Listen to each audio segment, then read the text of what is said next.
Episode 201. Pengobatan tradisional ini lebih cepat dari pengobatan barat. Orang tidak perlu melakukan pemeriksaan fisik, mereka hanya perlu melihat kondisinya saja. Pengobatan tradisional adalah pengobatan tradisional. Hal yang diwariskan oleh nenek moyang kita benar-benar efektif. Dr. Jensen, bisakah pengobatan tradisional memperbesar payudara? Bisakah kamu membantu mengeceknya? Dr. Jensen masih sangat muda, tapi dia sangat mahir dalam bidang medis, benar-benar tampan. Adegan di depan gerbang Aula Singlin agak kacau, menyebabkan Melody harus menyuruh kerumunan untuk mengantri. Banyak orang diam-diam mengambil foto. Beberapa reporter juga bercampur di antara kerumunan. Meski klinik Aula Rakyat masih memiliki banyak tamu, tapi tidak lagi sepopuler sebelumnya. Lulusan beberapa universitas asing dan Dr. Jenius Kennedy berdiri di depan gerbang dengan wajah masa memandangi Aula Singlin. Apakah Jensen ini benar-benar ahli dalam dunia medis? Saya telah belajar kedokteran selama lebih dari 40 tahun, jadi saya tidak percaya kalau saya akan kalah dari seorang anak laki-laki. Dr. Jenius Kennedy merasa kesal hingga tubuhnya gemetar. Dia sangat dihormati di rumah sakit besar di provinsi. Tanpa diduga, dia ternyata sangat tidak populer di lingkungan masyarakat ini. Dokter, bisakah kamu melihat anakku Mia? Saat ini, seorang wanita muda berpenampilan modis dan bertemperamen luar biasa membawa seorang gadis kurus bertopi ke Aula Singlin.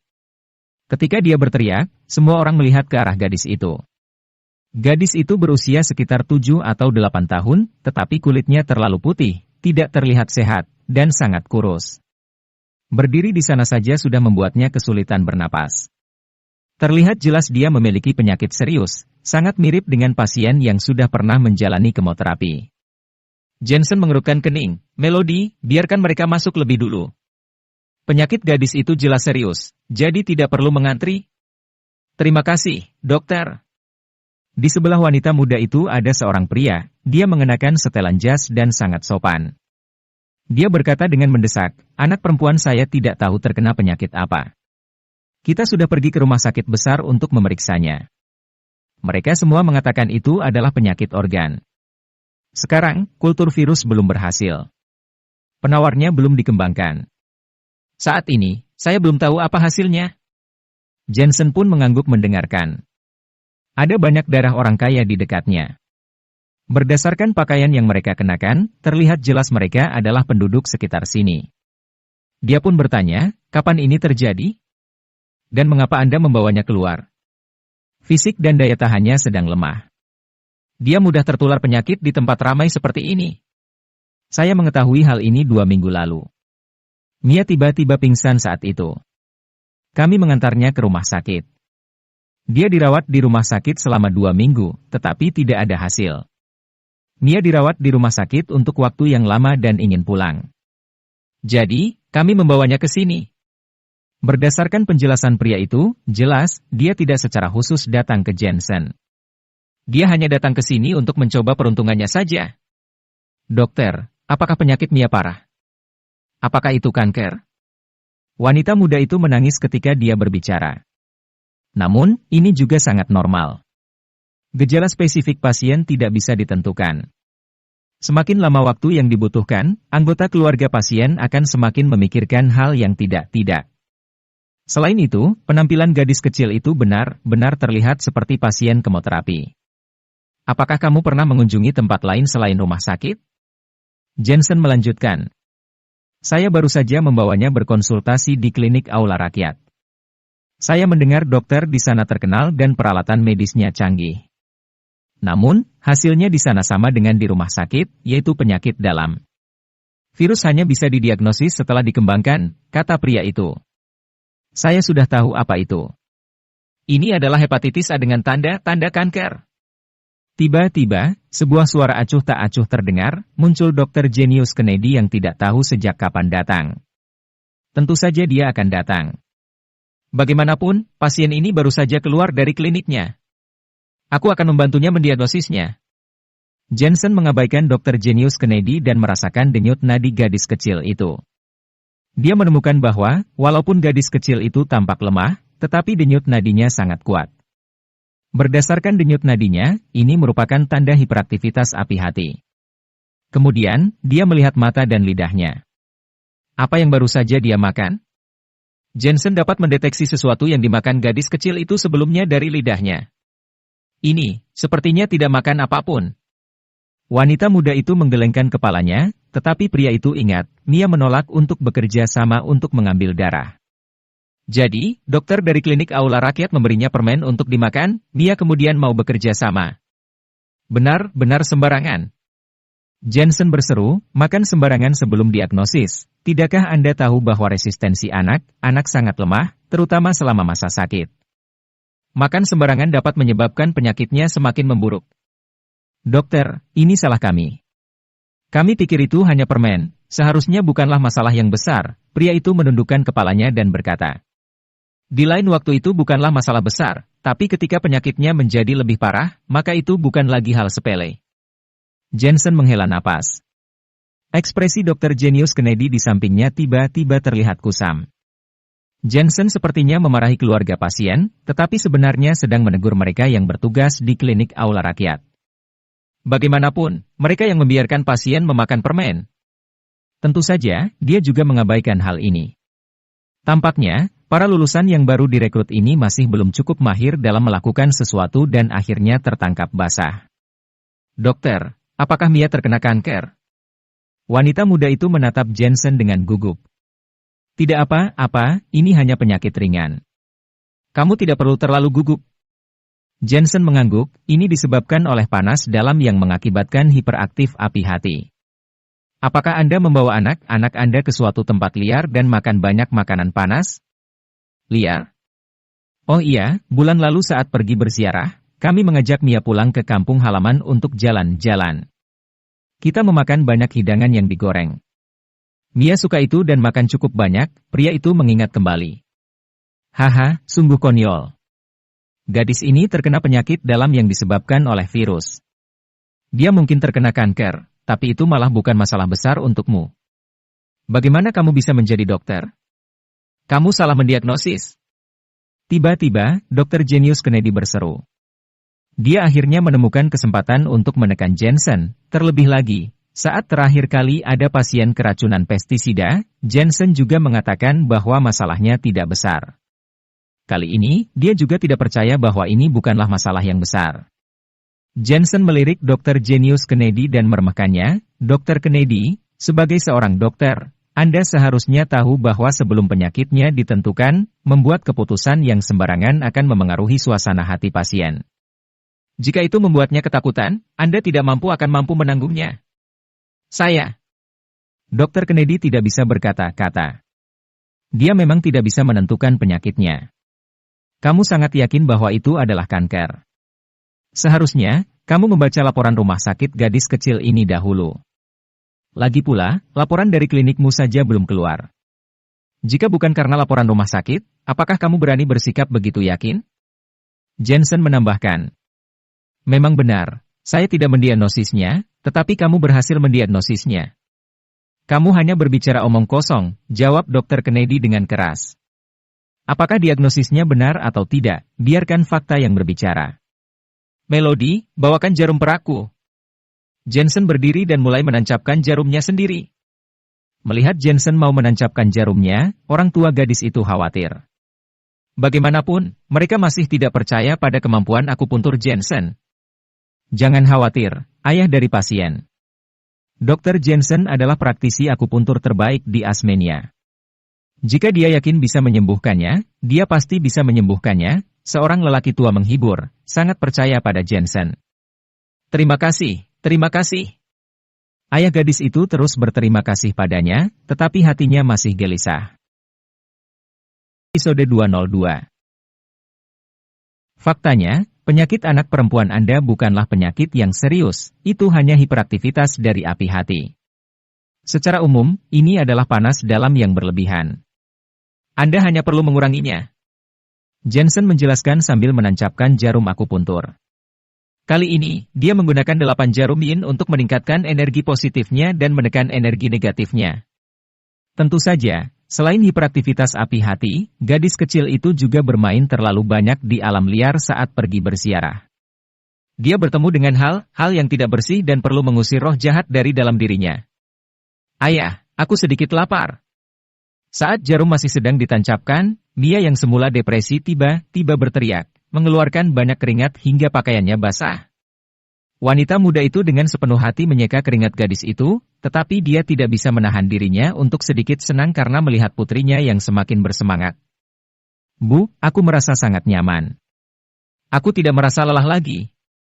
Setelah Jensen menancapkan jarum, mata besar Mia awalnya tak bersemangat berangsur-angsur menjadi cerah. Keadaan ini sangat berbeda dari sebelumnya.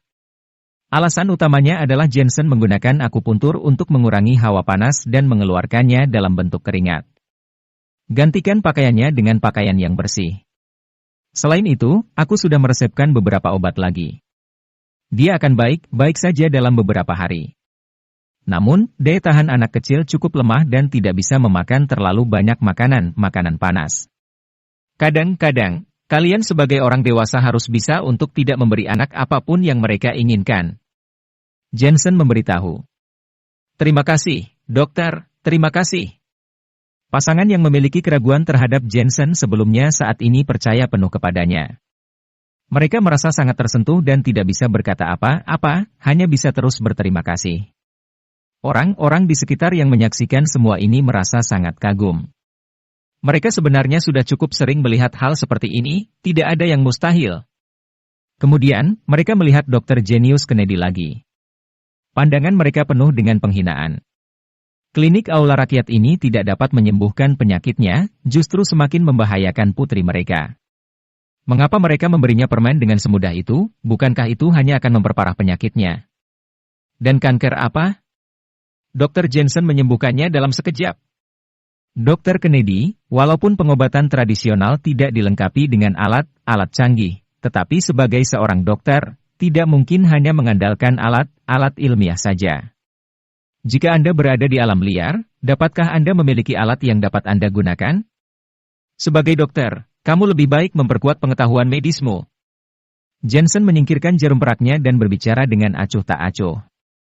Ekspresi Dr. Jenius Kennedy terlihat canggung, ini adalah kedua kalinya dia kalah dari aula Singlin. Dia merasa sangat aneh. Jensen ini jelas bukan lulus dari universitas terkenal dan tidak menerbitkan dokumen medis apapun. Kenapa dia selalu bisa menyembuhkan beberapa penyakit?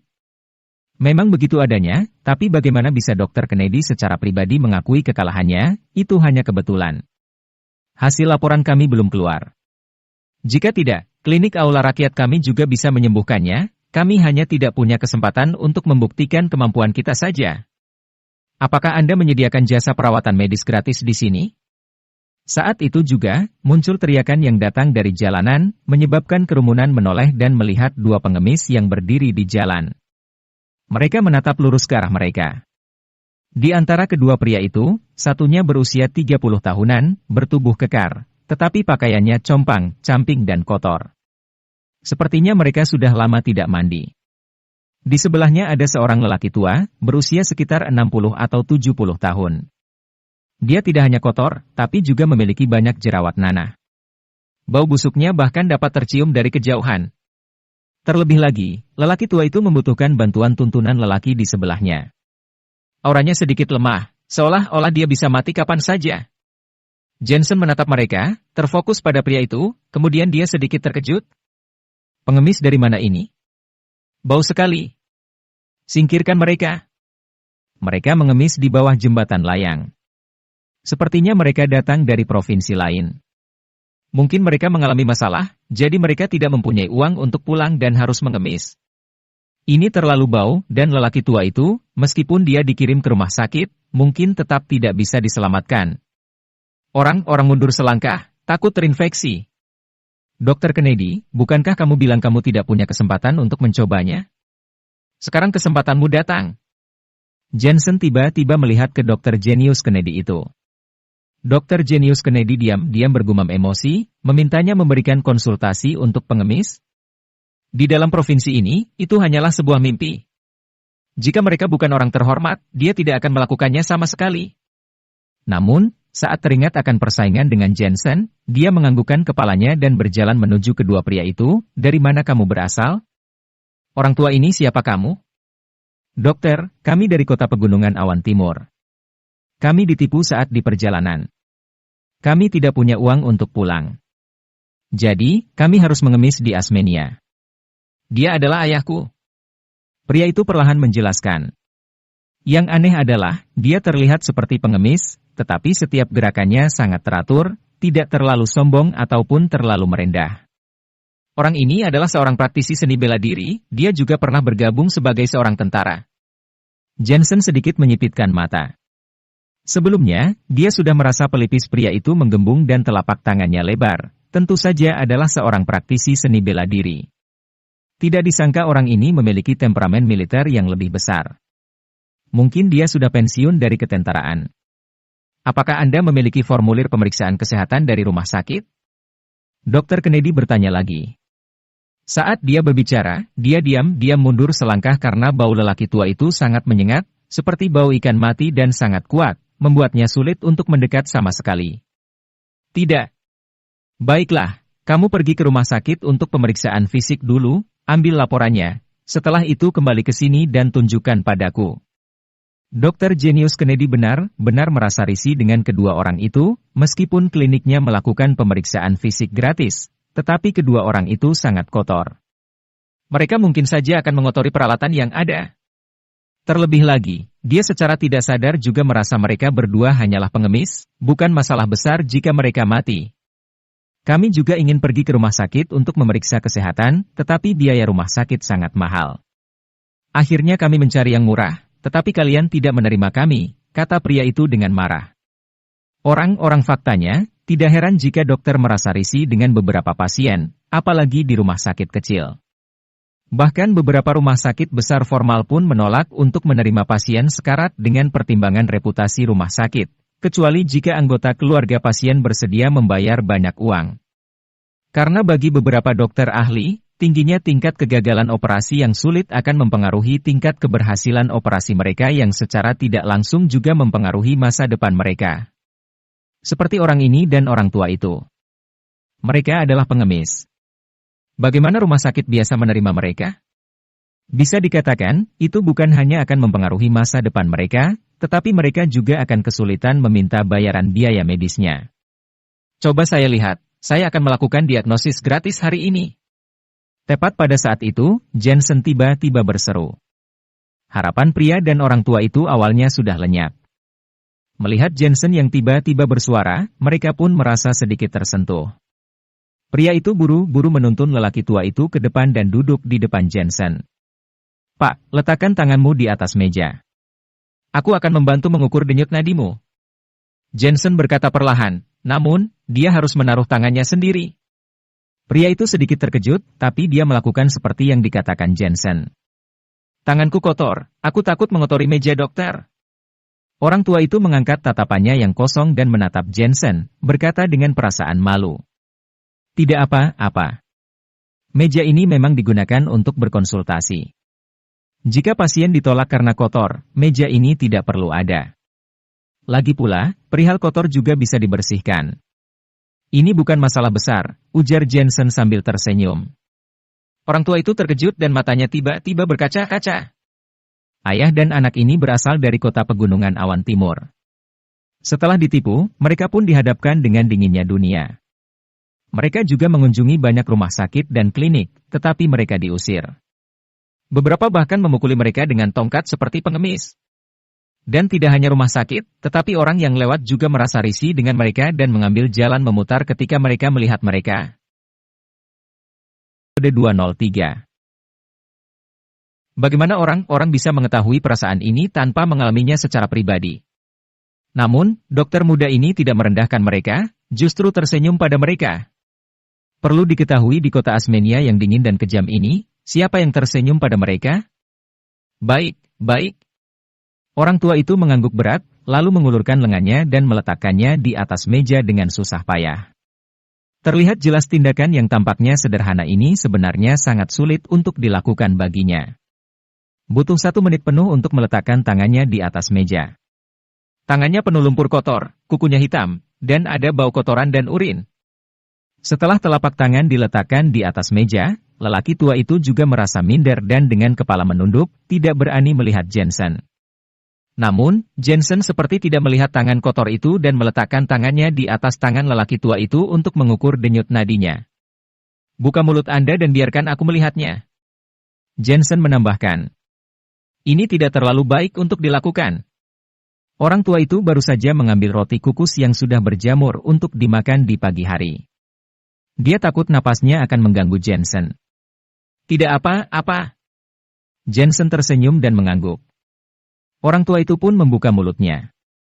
Benar saja, napasnya sangat bau. Aroma ini dapat dicium dari jarak 5 meter. Dr. Jenius Kennedy juga tidak tahan dan melangkah mundur, bersembunyi di antara kerumunan dan menutup hidungnya. Namun, Jensen masih tidak menghiraukannya. Dia melihat lapisan lidah lelaki tua itu, lalu menatap mata lelaki tua itu, akhirnya mengangguk. "Kalian berdua sudah pernah berlatih seni bela diri di rumah, bukan?" "Dokter, kami berasal dari kampung halaman seni bela diri, di mana orang setidaknya menguasai beberapa teknik bela diri sejak kecil," pria itu mengangguk. "Sebelum datang ke Asmenia, ayahmu pasti bertengkar dengan orang lain dan terluka. Teknik orang tersebut sedikit beracun dan melukai bagian dalam ayahmu." Jensen melanjutkan, "Kemudian, di sepanjang jalan, kalian makan terlalu banyak hal kotor yang menyebabkan racun semakin menumpuk. Dengan kata lain, kalian memang sudah berlatih seni bela diri dan memiliki dasar yang baik. Jika itu orang yang berbeda, mungkin sekarang sudah sedang mempersiapkan pemakamannya." "Dokter, kamu benar." Pria itu awalnya skeptis terhadap Jensen, tetapi ketika dia melihat apa yang dikatakan Jensen itu benar, dia langsung bersemangat dan berkata, "Dokter, kamu pasti punya cara untuk menyembuhkan ayahku. Jika kamu menyembuhkannya, aku akan menjadi pelayanmu. Anda tidak harus menjadi pelayan demi pengobatan pasien. Ini adalah tanggung jawab medis. Biarkan ayahmu berbaring dan buka pakaiannya. Aku akan melakukan akupuntur untuknya." "Terima kasih, dokter." "Ayah, berbaringlah seperti kata dokter." Pria itu dengan cepat membantu lelaki tua itu berbaring. Ketika pakaian lelaki tua itu dibuka, perut dan dada lelaki tua itu penuh dengan jerawat nanah. Banyak bagian dari tubuhnya yang berjamur dan bau, yang lebih mengerikan yaitu dia sangat kurus. Sekilas, dia seperti kekurangan gizi. Namun, Jensen tidak menghiraukannya. Orang-orang di sekitar melihat bahwa ekspresi Jensen tidak berubah. Mereka pun diam-diam mengaguminya. Dokter seperti itu adalah dokter yang mereka impikan. Kemudian, mereka melihat ke arah Dr. Jenius Kennedy dan penghinaan di wajah mereka semakin kuat. Dr. Jenius Kennedy ini hampir mencelakai pasien gadis kecil itu sebelumnya, sebaliknya Dr. Jensen yang menyembuhkan gadis kecil itu. Namun, Dr. Kennedy menolak untuk menerima kekalahannya dan mengatakan bahwa dia tidak punya kesempatan untuk membuktikannya. Ketika sekarang dia punya kesempatan, dia tidak berani mengobatinya, bahkan menolak pasien kotor itu. Dari segi keterampilan medis dan etika kedokteran, orang ini tidak pantas dibandingkan dengan Dr. Jensen, bahkan tidak layak menjadi dokter. Benar saja, dokter sejati memang tidak bergantung pada peralatan medis canggih dan reputasi luar biasa, tetapi pada intisari pengobatan tradisional. Jensen menggunakan akupuntur nomenklatur untuk mengobati orang tua itu. Ini memiliki efek mencegah angin dan memperkuat daya tahan tubuh, menghilangkan depresi dan mengatur profound qi, dan menjaga kesetimbangan qi. Penyakit lelaki tua itu disebabkan oleh telapak tangan beracun, ditambah dengan seringnya makan sampah, mengakibatkan racun menumpuk berlebihan di dalam tubuhnya. Ini adalah angin jahat dan lebih baik menghindarinya. Sesaat kemudian, Jensen mendongak dan berkata, "Kakek, apakah Aula Singlin punya cambuk rotan?" "Punya, Jensen. Apa yang mau kamu lakukan?" Kakek Herman mengerutkan keningnya. Faktanya, dia juga tahu bahwa keterampilan medis Jensen lebih hebat daripada dirinya, caranya memang cukup berbeda, tetapi efeknya ternyata sangat bagus. Jensen hanya tersenyum dan tidak menjelaskannya. Dia meminta bibinya untuk membawakan cambuk rotan dan berkata kepada pria itu, "Buka pakaian ayahmu dan cambuk punggungnya dengan cambuk ini." "Apa? Kamu menyuruhku memukul ayahku?" Mata pria itu membulat tercengang. Dia benar-benar merasa ini sangat tidak masuk akal. Orang-orang di sekitar juga menghirup napas panjang. Apakah ini benar-benar dapat menyembuhkan penyakitnya? Dan berdasarkan keadaan orang tua itu, jika dilakukan dengan cara yang salah, dia mungkin saja terpukul dan mati. Haha, Jensen, kamu sepertinya sudah tidak tahu bagaimana mengobati penyakitnya, jadi kamu berusaha mengalihkan perhatian semua orang. Aku sudah mengatakan padamu, orang tua itu sekarat. Bagaimana dia bisa diselamatkan? Dr. Jenius Kennedy tiba-tiba tertawa, seakan-akan mengungkapkan kelemahan Jensen. Liam, pukul. Tetapi pada saat ini, lelaki tua itu berteriak dengan tegas. Ayah! Pria itu tidak mau memukuli ayahnya, tetapi dia juga seorang anak berbakti dan tidak berani melawan keinginan ayahnya. Pak tua, bisakah kamu push up? Jensen bertanya lagi. Apa itu push up? Dokter, saya orang yang kolot. Saya tidak begitu tahu apa itu push up. Saya hanya bisa melakukan posisi kuda sejak kecil, kata orang tua itu. Jensen mengangguk, itu bagus, kalau gitu bersiaplah melakukan posisi kuda, kecuali aku berteriak berhenti, kamu tidak boleh berdiri. Baik. Orang tua itu juga orang yang taat. Dia benar-benar melakukan postur kuda, menanggalkan pakaiannya dan menunjukkan tubuhnya yang penuh dengan nanah, dirinya benar-benar terlihat sangat kurus. Namun, posisi kuda adalah postur dasar seni bela diri. Kelihatannya sederhana, namun sebenarnya sangat sulit untuk melakukannya. Jangankan orang tua yang sakit parah, bahkan yang muda pun mungkin tidak bisa melakukannya. Baru saja 1 menit, tubuh lelaki tua itu mulai sedikit bergetar. Pukul ayahmu dari belakang. Jensen berkata pada pria itu lagi. Pak. Pria itu mengertakkan giginya, menahan sakit hatinya, dan melambaikan cambuk tongkat ke punggung lelaki tua itu. Lebih kencang lagi. Jensen berteriak. Pak. Pria itu mau tidak mau menambah kekuatan. Punggung lelaki tua itu juga mulai memar karena cambuk. Tubuh lelaki tua itu semakin gemetar dan hampir jatuh pingsan. Sungguh menyedihkan. Penonton bersimpati dan merasa Jensen sudah melecehkan mereka. Dr. Jensen, apakah ini sudah cukup? Mata pria itu mulai berkaca-kaca. Dia sangat takut ayahnya akan dibunuh olehnya. Tidak, lanjutkan lagi. Kamu harus sedikit lebih keras, apakah kamu belum makan? Jensen berkata dengan dingin. Liam, dengarkan kata dokter.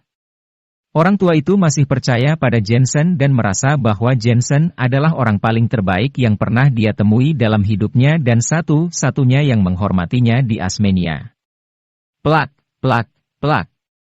Suara nyaring terdengar. Setelah dicambuk beberapa belas kali, pria tua itu juga sudah goyah dan terengah-engah.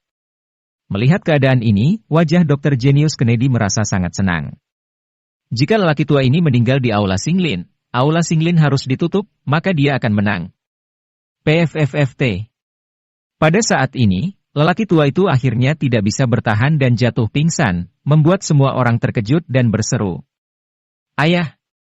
Pria itu buru-buru menggendong lelaki tua itu, juga bergumam marah, Ayah, kita abaikan dia, ayo pulang, aku tidak bisa melihatmu menderita.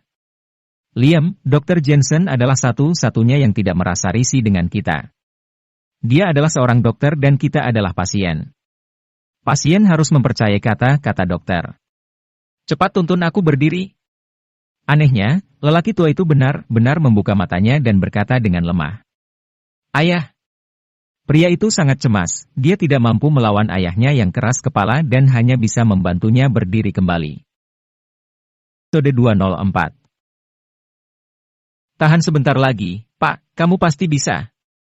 Jensen masih berdiri di sana dan berujar dengan acuh tak acuh, wajahnya seperti tidak peduli, tidak seperti dokter yang baik hati, lebih seperti iblis yang menyiksa. Bahkan kakek Herman dan Melody menganggap Jensen terlalu kejam, tidak seperti Jensen yang mereka kenal. Plak, plak, plak. Pria itu melambaikan cambuknya lagi. Setiap kali dia melambaikan cambuk, air mata mengalir keluar. Dia bahkan memandang Jensen, matanya penuh dengan niat membunuh. Jika sesuatu terjadi pada ayahnya di sini, dia akan menuntut pertanggungjawaban dokter ini. Plak. Pada saat ini, lelaki tua itu jatuh lagi. Dia sudah kehabisan tenaga, punggungnya berlumuran darah karena dicambuk oleh cambuk rotan. Setelah dia terjatuh ke permukaan lantai bahkan diwarnai merah dengan darah. Tidak, jika ini terus berlanjut, orang ini akan benar-benar mati. Apakah Dr. Jensen salah? Mana ada pengobatan seperti ini? Banyak orang memandang Jensen dengan ragu. Bagaimanapun, ini bukanlah proses pengobatan. Dia ini hanyalah menyalahgunakan kepercayaan orang. Tuntun dia dan lanjutkan. Jensen tetap bersikap acuh tak acuh dan suaranya tetap terdengar dingin. Lilium, bantu aku masih bisa mempertahankan posisi kuda-kuda. Suara lelaki tua itu bahkan semakin lemah. Hidungnya bahkan hanya mengembuskan udara dan tidak menghirup udara. Apa yang kamu lakukan pada ayahku? Dia sudah seperti ini. Kamu masih saja ingin menyiksanya. Aku tidak akan membiarkanmu pergi. Pria itu meneteskan air mata dan akhirnya tidak bisa menahan diri untuk tidak meneriaki Jensen. Kemudian dia bergegas dan meraih kerah Jensen. Tinjunya bahkan hendak mengenai wajah Jensen. Tatapan Jensen dilintasi sinar dengan kecepatan yang sangat tinggi. Kemampuan pria ini benar-benar tidak lemah. Liam. Tiba-tiba, orang tua itu berteriak dan menghentikan tindakan impulsif pria itu. Dia berjuang untuk bangun. Melihat situasi ini, pria itu hanya bisa meninggalkan Jensen dan membantu ayahnya. Lanjutkan. Setelah lelaki tua itu berdiri, dia tetap saja bersikeras melanjutkan. Jensen diam, dia merasa kagum, para praktisi seni bela diri ini memiliki ketekunan yang luar biasa. Plak, plak, plak. Namun, pria itu tidak berani melanggar perintah ayahnya, jadi dia mengambil cambuk tongkat dan mengayunkannya lagi kepada ayahnya. Namun, setiap kali mengayunkan cambuknya, hatinya seperti dipotong oleh pisau, kebenciannya pada Jensen semakin kuat. Jensen mengabaikannya dan terus menatap lelaki tua itu. Dia menemukan bahwa darah di punggung lelaki tua itu berangsur-angsur berubah dari hitam menjadi merah cerah. Dia tahu efeknya hampir berhasil. Faktanya, metode pengobatannya seperti memberikan kerokan, membiarkan darah beracun merembes melalui kulit. Ini hanya karena terlalu banyak racun di tubuh lelaki tua itu, jadi dia perlu dicambuk. Arg. Pada saat ini, lelaki tua itu menjerit, lalu mengeluarkan banyak partikel berbau amis, yang paling mengerikan adalah ada darah di muntahannya ini. Kali ini, semua orang ketakutan hingga memucat, apakah dia benar-benar akan mati? Ayah! Pria itu melempar tongkat dan berlari menghampirinya, kemudian menuntun lelaki tua itu dengan gugup. Hanya Jensen yang tersenyum dan mengangguk puas. Penyakit ini akhirnya sembuh. Sembuh? Apakah kamu bercanda? Dia muntah darah. Panggil polisi. Segera panggil polisi. Ada dokter palsu yang membunuh orang di sini. Dr. Genius Kennedy langsung berteriak keras. Orang-orang percaya pada Jensen, tetapi ketika mereka melihat Jensen secara brutal membunuh seorang pengemis tua, rasa ingin memperjuangkan keadilan mereka meledak dan mereka semua menegur Jensen. Mereka merasa Jensen memang hanyalah dukun. Dr. Jensen, aku tidak akan membiarkanmu pergi, aku ingin kamu mati. Pria bernama Liam ini memegang ayahnya dan menatap Jensen dengan penuh kebencian. Plak. Tetapi pada saat ini, tamparan datang dan mendarat di wajah pria itu. Anak nakal, siapa yang membiarkanmu melakukan ini pada Dr. Jensen? Setelah muntah, lelaki tua yang tampak pingsan itu terbangun dan dia merasa sangat berbeda. Dia tidak merasa lelah dan linglung, tetapi merasa rileks secara keseluruhan, bahkan pernapasannya menjadi lebih berenergi. Harus diketahui, ketika dia sakit, bahkan napasnya panas dan sangat tidak nyaman. Tuntun ayahmu kemari, aku akan memeriksa denyut nadinya. Saat ini, Jensen juga berkata dengan sikap acuh tak acuh. Pria itu tercengang saat merasakan wajahnya ditampar. Ada apa? Bukankah ayah sekarat? Kenapa dia tiba-tiba memukulnya bahkan dengan tenaga yang sangat kuat? Anak nakal, bantu aku. Orang tua itu berteriak lagi, lalu pria itu menuntun orang tua itu duduk di depan Jensen dengan linglung. Jensen merasakan denyut nadinya, lalu tersenyum dan mengangguk, Pak, racun dalam tubuhmu telah sepenuhnya dibersihkan. Setelah ini, kamu dapat melanjutkan proses pemulihan diri sendiri. Baik. Nyatanya, tanpa diperingatkan oleh Jensen, lelaki tua itu juga bisa melihat perbedaan pada tubuhnya.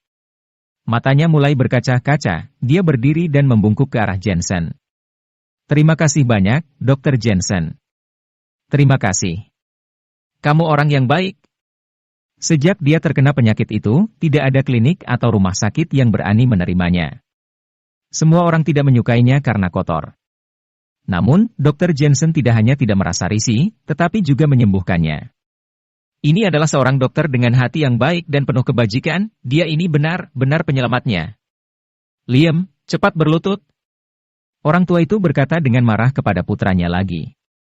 Liam tercengang menatap ayahnya untuk beberapa saat, lalu menatap ke arah Jensen. Akhirnya dia paham apa yang terjadi. Hal yang paling mengesalkan adalah, dia memarahi dokter sebelumnya dan bahkan ingin membunuhnya. Dr. Jensen, saya salah. Tanpa basa-basi, Liam ikut bersujud seperti ayahnya, dia benar-benar kehabisan kata-kata untuk mengungkapkan rasa tersentuhnya. Satu-satunya hal yang ingin dia lakukan sekarang adalah menampar dirinya sendiri 3 kali. Mereka berdua bersujud dan memberi hormat sepenuh hati, membuat orang-orang di sekitar mereka menghela napas sejenak. Mereka tahu bahwa mereka telah salah menilai Dr. Jensen, bahkan ketika mereka melihat Dr. Jenius Kennedy juga melarikan diri, sepertinya pengobatan tradisional kini memiliki kesan yang cukup tak terlupakan di tengah persaingan pengetahuan medis. Bangunlah, saya seorang dokter. Menyelamatkan nyawa adalah pekerjaan saya. Jensen buru-buru menuntun mereka berdiri, tetapi lelaki tua itu keras kepala dan menolak untuk berdiri. Jensen diam-diam tersentuh oleh temperamennya yang sederhana dan akhirnya menuntun lelaki tua itu berdiri sambil membicarakannya dengan baik-baik. Liam, ingat, Dr. Jensen adalah penyelamat kita harus bersedia melayaninya sebagai bentuk pembalasannya, kata lelaki tua itu kepada putranya lagi. Ayah, jangan khawatir, aku, Liam, akan membalas kebaikannya.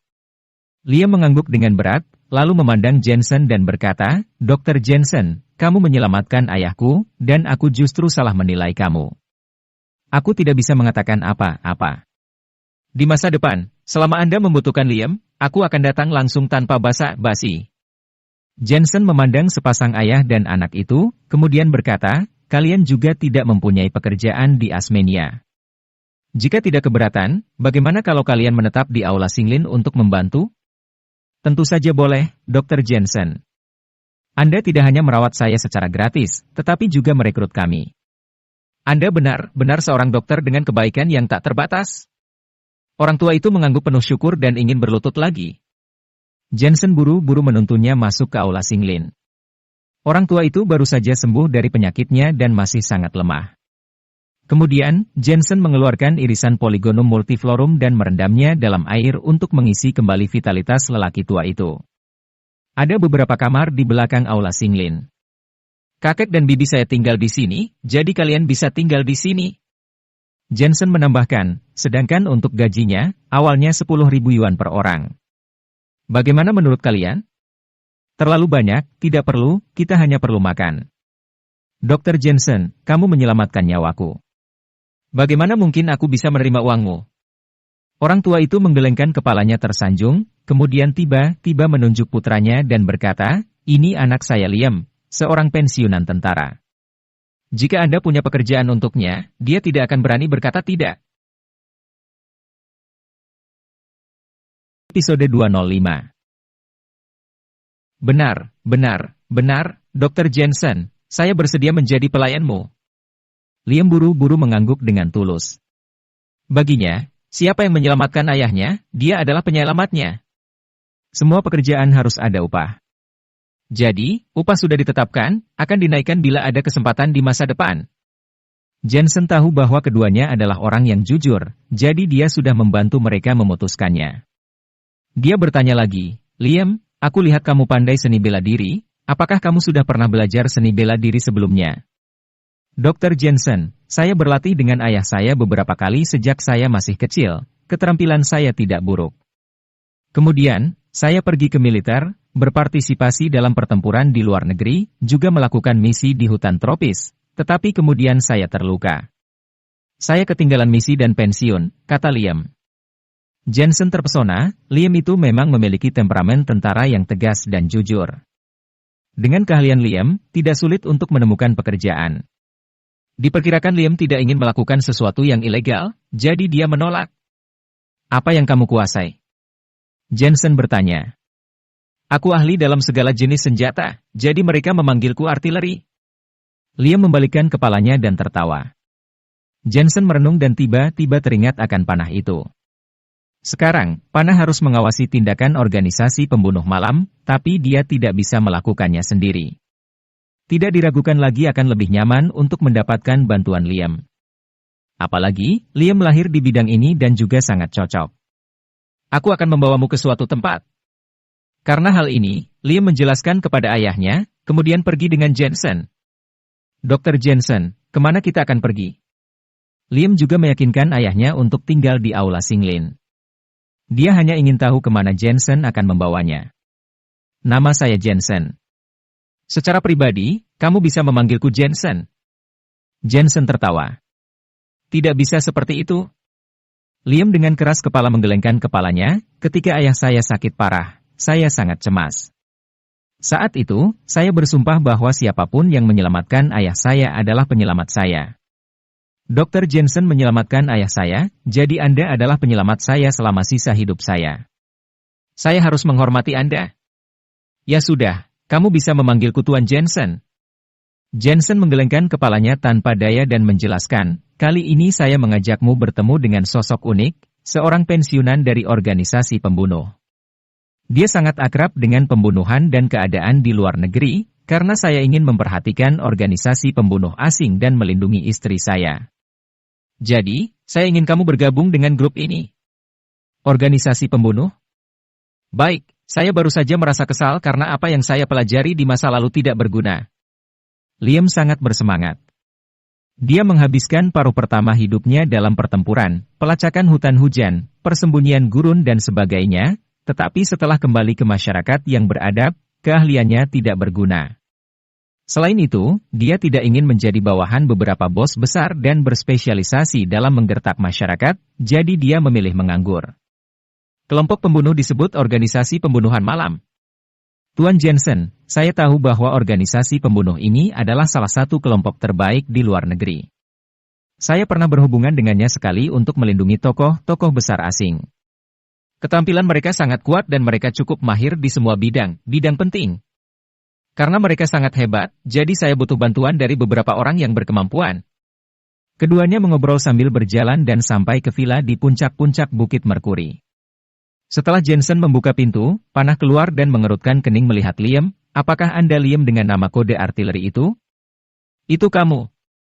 Wajah Liam berubah secara dramatis. Dia pernah bertemu dengan Panah, jadi dia juga kenal dengannya. Liam, dia salah satu dari kita. Melihat tampilan mematikan di Liam, Jensen buru-buru menjelaskan dan bertanya, kalian saling kenal? Iya, kita pernah bertemu sekali di hutan Amazon. Metode pembunuhan orang ini sangat kuat. Liam mengangguk. Meskipun dia masih waspada terhadap Panah, tetapi karena dia percaya pada Jensen, dia juga menahan diri. Liam, aku tidak menyangka kamu akan diberhentikan dari ketentaraan. Aku ingat kamu ingin menjadi anggota tim aksi khusus awalnya. Panah itu tiba-tiba berkata dengan dingin, kekuatanmu juga bagus. Kamu sudah menjadi ahli top di tingkat menengah peringkat kuning. Jika kamu menjadi bagian dari organisasi pembunuhan malam, kamu pasti adalah pembunuh tingkat 3. Jensen merasa sedikit terkejut, tingkat menengah peringkat kuning. Menurut pembagian divisi, bukankah seharusnya menjadi pembunuh tingkat 2? Tuan Jensen, pembagian kekuatan organisasi pembunuh malam berbeda, dibagi berdasarkan kemampuan membunuh orang. Meskipun keterampilan Liam adalah tingkat menengah peringkat kuning, dia mahir dalam semua jenis senjata api. Jika menggunakan senjata api, kekuatannya bisa ditingkatkan, sehingga diklasifikasikan sebagai tingkatan ketiga, kata Panah itu. Liam berujar dengan sedikit niat balas dendam, Panah, data tentara menunjukkan bahwa kamu adalah pembunuh kelas 1, tetapi dalam konfrontasi terakhir, Kapten kami mengevaluasimu, kamu adalah pembunuh kelas 3. Kamu memiliki gaya menyerang dari arah lain selain arah depan dan pandai memberikan pukulan fatal secara diam-diam. Melihat kata-kata dua orang diikuti dengan sedikit konfrontasi, tetapi juga memiliki rasa saling menghargai, Jensen tidak bisa menahan senyum dan bertanya, apa tim aksi khusus itu? Menurutnya, kemampuan Liam cukup bagus, dia juga telah berpartisipasi dalam berbagai pertempuran, seharusnya bisa bergabung dengan tim aksi khusus. Tuan Jensen, tim aksi khusus dibentuk oleh Departemen Khusus Pemerintah untuk menangani kasus khusus. Setiap anggota yang dapat masuk tim itu memiliki keterampilan yang kuat dan karakteristik yang sangat mencolok, yaitu masih muda. Saya disingkirkan karena usia saya, kata Liam. Jensen tiba-tiba mengangguk dan berkata, baiklah, aku harap kalian bekerja sama dengan baik dan membantuku memantau organisasi pembunuh malam yang memasuki Asmenia. Jangan khawatir. Liam menepuk dadanya. Dia bersemangat untuk bertarung dengan organisasi pembunuh malam. Tuan Jensen, aku membutuhkan bantuanmu. Panah tiba-tiba berkata, adik saya sekarang menjadi sasaran geng kriminal antar provinsi. Saya ingin Anda membantunya. Saya tidak dapat bertemu dengannya karena status khusus saya. Baik. Jensen segera menyetujuinya. Ketika dia pertama kali merekrut Panah, dia sudah berjanji untuk membantunya. Ini adalah foto saudara perempuan saya, Elisa Hutton, dia belajar di Universitas Asmenia. Panah mengambil foto dan menjelaskan, saya curiga dia menjadi sasaran organisasi ini karena adik saya sangat ahli dalam perihal jaringan komputer.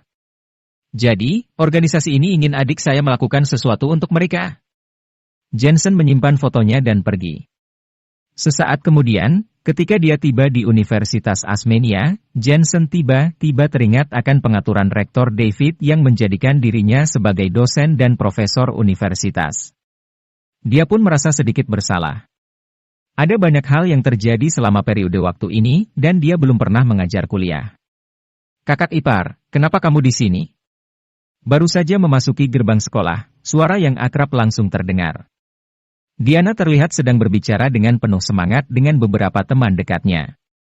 Setelah melihat Jensen, dia berlari menghampirinya dengan gembira. Rambutmu berwarna lagi. Jensen mengerutkan kening dan melihat gaya rambut Diana. Anak itu tidak bisa tenang hanya sehari saja. Baru saja terakhir kali dibicarakan, sekarang diwarnai dengan warna abu susu. Anak muda selalu menyukai penampilan seperti ini. Terima kasih kakak ipar sudah datang menjemputku. Diana menjulurkan lidahnya dan melakukan gerakan yang menjadi kebiasaannya, dia memegang tangan Jensen, lebih sengaja menyentuhnya. Wajah Jensen pun langsung marah hingga memerah. Aku di sini bukan untuk menjemputmu. Aku di sini untuk mencari seseorang. Jensen berkata dengan nada tidak senang, ngomong-ngomong, bagaimana kakakmu, masih marah? Episode 206. Bodoh, kakakku dari awal sudah tidak marah lagi, dan selama ini dia selalu menunggumu pulang. Tapi kamu bahkan tidak menelpon kakakku, sangat tidak bertanggung jawab. Diana mengerutkan bibirnya, kali ini kamu mencari siapa? Kak, kamu jangan memanfaatkan kesempatan tidak ada di rumah untuk berkeliaran kemana-mana. Mendengar Elena sudah tidak marah, suasana hati Jensen seketika langsung membaik. Lalu dia mengambil secarik foto itu, cari dia, coba lihat apakah kamu mengenalnya tidak. Elisa Hutton adalah salah satu dari 4 wanita tercantik di Universitas Asmenia. Diana berseru kaget, kemudian melihat ke sekelompok teman dekatnya, itu dia tepat di sana, dia adalah teman baikku. Kak, untuk apa kamu mencari yang wanita cantik? Ah, menjengkelkan sekali. Dengan marah Diana menarik tangannya kembali dan tidak membiarkan Jensen memanfaatkannya. Aku dipercayakan oleh seorang teman, sudahlah kamu jangan berpikiran yang aneh-aneh begitu, ayo pergi bawa aku ke sana untuk memperkenalkannya kepadaku. Persetan dengan kenalan. Apakah temanmu itu memintamu untuk mengatur kencan buta? Meskipun Diana kesal tapi dia tetap membawa Jensen kepada sahabatnya. Elisa, kakak iparku sedang mencarimu. Hah? Aku kan tidak kenal kakak iparmu. Seorang gadis muda berpakaian seperti Diana dengan memakai lipstik ungu serta tindik di bibirnya melihat Jensen dengan tatapan remeh, kakak iparmu cukup tampan, kenapa? Ingin berkencan denganku? Maaf tapi aku suka pria yang kekar seperti itu, yang anggun itu tidak cocok untukku. Kamu juga tidak berkaca seperti apa dirimu ini, mana mungkin kakak iparku bisa menaksirmu. Selain itu, pria kekar itu hanya menarik dari luar tapi apakah bisa sehebat kakak iparku? Diana mengelak. Melihat bahwa mereka memiliki tanda-tanda pertengkaran, Jensen bergegas menyela, Elisa, apakah akhir ini kamu mengalami kesulitan? Misalnya seperti mendapatkan ancaman atau mungkin secara finansial? Selama kamu membicarakannya denganku, aku mungkin dapat membantumu, ditambah lagi aku adalah seorang guru di Departemen Medis Universitas Asmenia, kamu dapat percaya kepadaku. Oh, ternyata Pak Jensen, pantas aku merasa agak familiar. Sangat tampan ya, dengar keterampilan medisnya sangat bagus, bahkan dia mengalahkan banyak orang tua. Semua sahabat Diana mengamati Jensen dengan mata berbinar-binar. Elisa juga sedikit tersentak kaget, tapi dia memiliki temperamen yang lebih memberontak daripada Diana. Dengan nada yang meremehkan dia menjawab, "Aku paling benci dengan yang namanya guru, masalah apapun pasti selalu ingin tahu." "Persis seperti orang tua, aku baik-baik saja, kamu pergi sana." Setelah mengucapkan itu dia langsung pergi sendiri. Jensen seketika merasa tertekan ditolak mentah-mentah seperti itu. Elisa Hutton ini memiliki sifat yang persis seperti kakak perempuan Diana. Keduanya adalah orang yang sulit dihadapi. Melihat Jensen menatap Elisa dengan tatapan linglung, Diana langsung menghentakkan kakinya ke tanah dengan keras. "Lihat apa hah? Orangnya sudah pergi dasar buaya, mata keranjang." "Ah!" Jensen langsung berteriak saat kakinya diinjak. "Cih, jangan lupa kamu itu sudah menikah. Jangan melihat seorang kembang sekolah kamu langsung ngiler begitu, dasar kamu ini mata keranjang." Diana yang murka terus mengoceh. "Apanya yang mata keranjang sih? Aku kan sudah bilang kalau aku hanya dipercaya oleh seorang teman. Ngomong-ngomong, bukankah kamu temannya? Coba beritahu aku tentang dia." Jensen benar-benar tidak memiliki cara menghadapi penyihir kecil Diana ini. Melihat tampang Jensen yang terlihat tertekan, seketika amarah Diana langsung sirna. Lalu tertawa, dia selalu aneh dan berbicara seperti layaknya seorang kakak perempuan, siapapun dapat dimarahinya.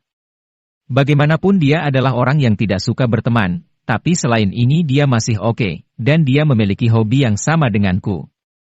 Jensen memandang Diana dari atas ke bawah, sebenarnya gaya kedua gadis ini sangat mirip. Selain itu, Diana ini memakai sepatu hak tinggi yang membuat tingginya terlihat hampir sama dengan Jensen. Hanya saja hak tinggi jika dipakai ke sekolah terlalu tidak senonoh. Tapi juga tidak bisa menyalahkannya, kudengar sejak kecil dia sudah tidak memiliki orang tua dan selalu hidup mandiri. Ujar Diana menambahkan, dan tampaknya ada seseorang yang dia mensponsori biaya hidupnya toh, dia memang cukup kaya. Jensen tahu, seharusnya inilah alasan pembunuh panah, tetapi yang membuat Jensen sedikit terkejut adalah ternyata kedua orang tua Elisa sudah tidak ada. Apakah ada yang aneh dengan dia akhir-akhir ini? Ini, sepertinya tidak ada. Diana, kamu pasti tahu dan sekarang kamu sedang berbohong, cepat katakan kepadaku. Melihat Diana yang sedikit goyah Jensen langsung dapat menebak sesuatu. Diana hanya bisa memeletkan lidahnya, beberapa hari yang lalu, dengar ada sebuah makam kuno di bawah laut yang baru ditemukan di Pulau Fangji, jadi kami langsung ingin membentuk tim untuk mencari tahu. Tetapi karena peralatan dan masalah lain memerlukan banyak uang jadi sepertinya Elisa melakukan pinjaman online. Kalian pergi untuk menjelajahi makam kuno? Gila ya? Jensen menatap Diana dengan sengit. "Kak, tolong jangan beritahu kakakku tentang perihal ini, atau dia akan membunuhku, lagi pula bukan hanya dia yang meminjam kok tapi kami juga. Sebenarnya pinjamannya tidak banyak per orang hanya 7-8 ribu yuan saja kok." Seru Diana mengelak. Jensen tidak bisa berkata-kata, memang anak muda memiliki rasa penasaran yang kuat. Kemarin mereka menjelajahi gedung hantu di malam hari, kali ini mereka pergi melihat sebuah makam dasar laut. Benar-benar sekumpulan orang yang meresahkan. Tak lama kemudian Jensen bertanya, "Sebenarnya aku juga tidak perlu mengatakannya, tapi kalian meminjam uang online dari perusahaan apa?" Diana hanya bisa menceritakan semuanya dan mengikutinya, sementara Jensen memberikan nama perusahaannya kepada panah. Sekarang Jensen dapat dengan kasar menebak atas dasar apa kelompok antar provinsi itu menargetkan Elisa, sepertinya karena pinjaman online. "Baiklah, kamu pulang saja duluan, aku masih ada urusan, pergi dulu ya." Karena agak khawatir dengan Elisa, Jensen pun lekas pergi. "Kak, kapan kamu akan pulang? Ayah dan ibu sangat merindukanmu." Teriak Diana dari belakang. "Beberapa hari lagi." Di sisi lain, Elisa tengah berjalan sendirian di jalan. Dia melepaskan seragam sekolahnya dan mengenakan celana pendek denim dan stoking sutra hitam, juga dengan mantel kulit di bagian atas tubuhnya serta rokok di sudut mulutnya. Meskipun dia memiliki kepribadian yang agak unik tetapi dia masih menarik perhatian banyak orang. "Adik, apakah kamu tertarik untuk minum?" Seorang pria dengan jerawat di wajahnya tersenyum dan mengira Elisa adalah perempuan yang seperti itu. "Kamu yang adik? Pergi atau hati-hati aku akan mematahkan kakimu." Elisa memuntahkan seteguk asap, Raut wajahnya yang garang menakuti pria berkacamata itu sampai dia terbirit-birit melarikan diri. Semua mereka yang berkacamata adalah laki-laki cabul, sama saja seperti guru. Wajah Elisa penuh dengan penghinaan, kelihatannya kakak ipar Diana ini memang seperti pria yang lembut, tapi sekilas aku sudah dapat melihat kalau dia adalah pria yang munafik, masih bilang ingin membantuku lagi. Bukankah dia hanya ingin memanfaatkanku dasar sampah? Ciet. Saat dia berkata demikian, terdengar suara rem motor yang melengking di jalan, ternyata beberapa motor berhenti di dekatnya. Kemudian beberapa pemuda dengan rambut gondrong warna-warni berteriak, Elisa, apa kamu punya waktu untuk jalan-jalan? Ayo. Tiba-tiba Elisa menjadi antusias. Namun, begitu dia naik ke Ducati itu, beberapa pria berbaju hitam muncul di depannya, menghalangi jalan Ducati. Pemuda yang mengendarai Ducati itu langsung memaki, tidak punya mata ya? Menyingkir, jangan menghalangi jalan. Plak. Namun, salah satu pria berbaju hitam langsung mengulurkan telapak tangannya dan tiba-tiba menarik pemuda itu turun dari motor kemudian langsung menghancurkan pemuda itu ke tanah. Plak-plak-plak. Selanjutnya beberapa pengendara motor yang masih muda juga ditarik dan ditendang oleh semua pria berbaju hitam sampai semua lengan mereka patah, akan tetapi para pria berbaju hitam itu tetap tidak menunjukkan belas kasihan. Pemandangan yang begitu kejam ini membuat Elisa serta yang lainnya tersentak takut, faktanya mereka juga adalah gangster dalam masyarakat, tapi mau bagaimanapun juga, mereka hanya membuat masalah kecil dan tidak sekejam orang-orang ini. Episode 207. Kamu, orang macam apa kalian ini? Aku datang ke bersama kakak Kiole. Pria tampan yang membonceng Elisa merasa gelisah. Pergi. Pria berjas hitam itu mencibir dengan dengusan dingin. Elisa, jaga dirimu baik-baik.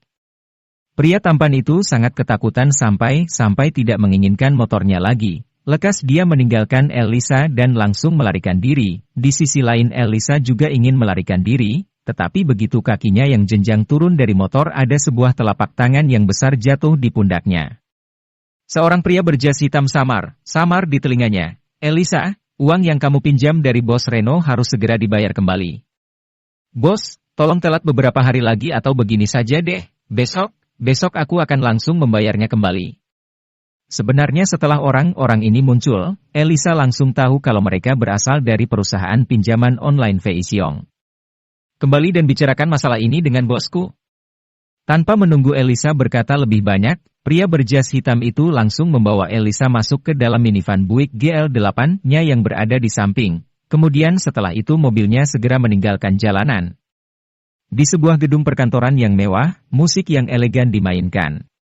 Seorang pria kekar dengan memakai rompi dan rokok cerutu berdiri di depan jendela sambil memandang ke kejauhan. Dari jendela itu dia dapat melihat separuh kota Asmenia yang indahnya tak tertandingi.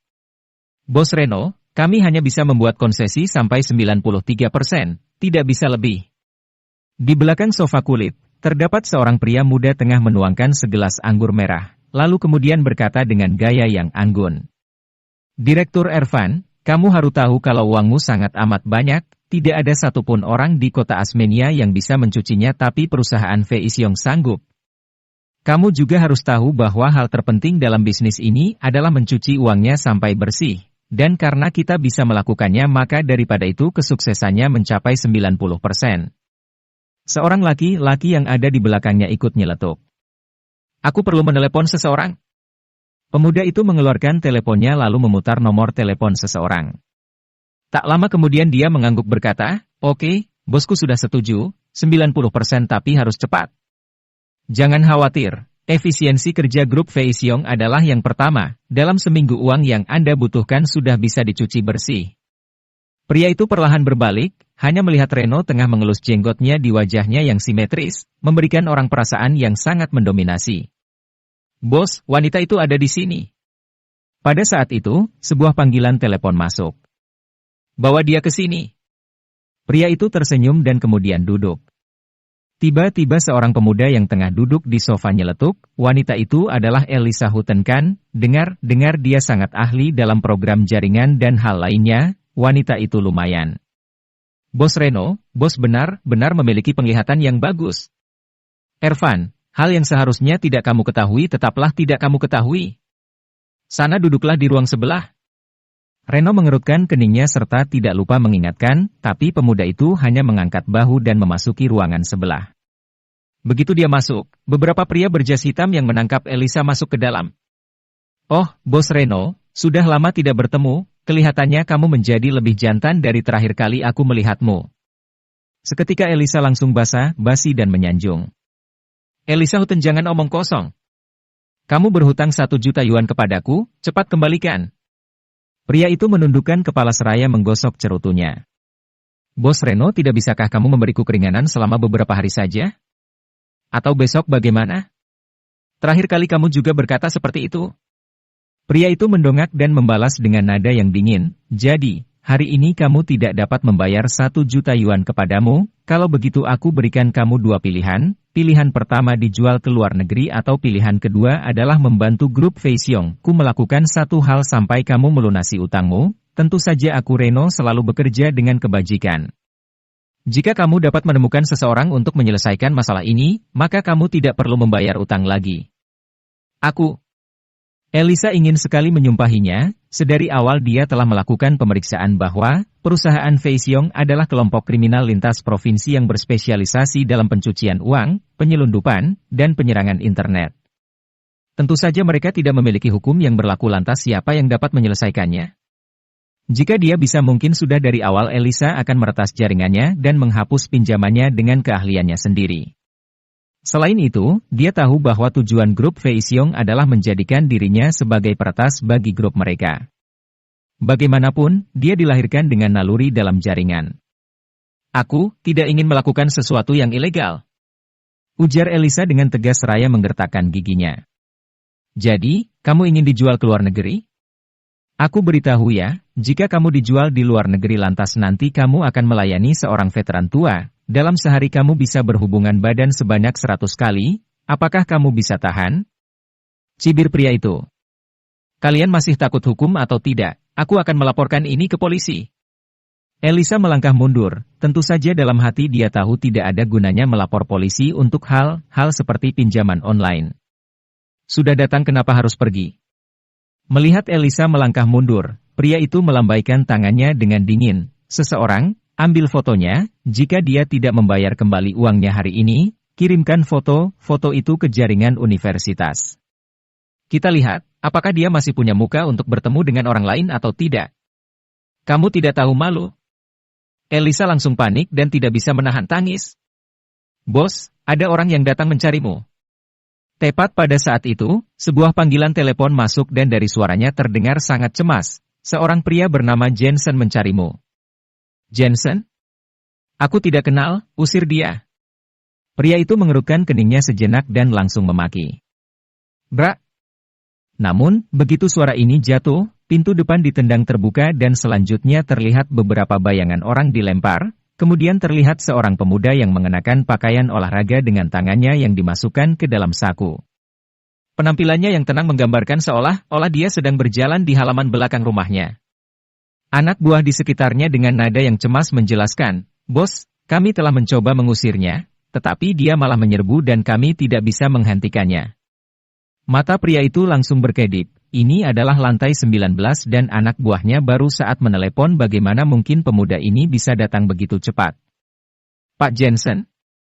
Elisa segera berlari dan bersembunyi di belakang Jensen, dia juga tidak menyangka kalau Jensen akan tiba-tiba datang.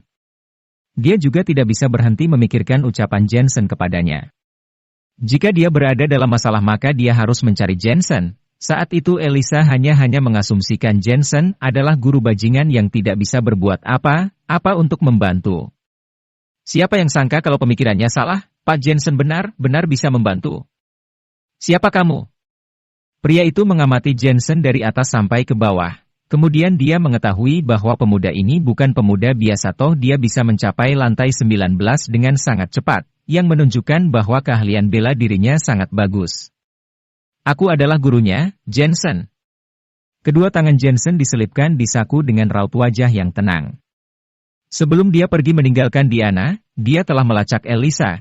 Oleh karena itu dalam beberapa saat kemudian dia langsung menemukan masalah ini. Jensen tersenyum berkata, kedatanganku di sini adalah untuk membayar utangnya serta membayar utang Diana dan teman-temannya. Membayar utang? Mereka berutang 2 juta kepadaku, apakah kamu yang hanya seorang guru mampu membayarnya kembali? Cibir pria itu. Plak.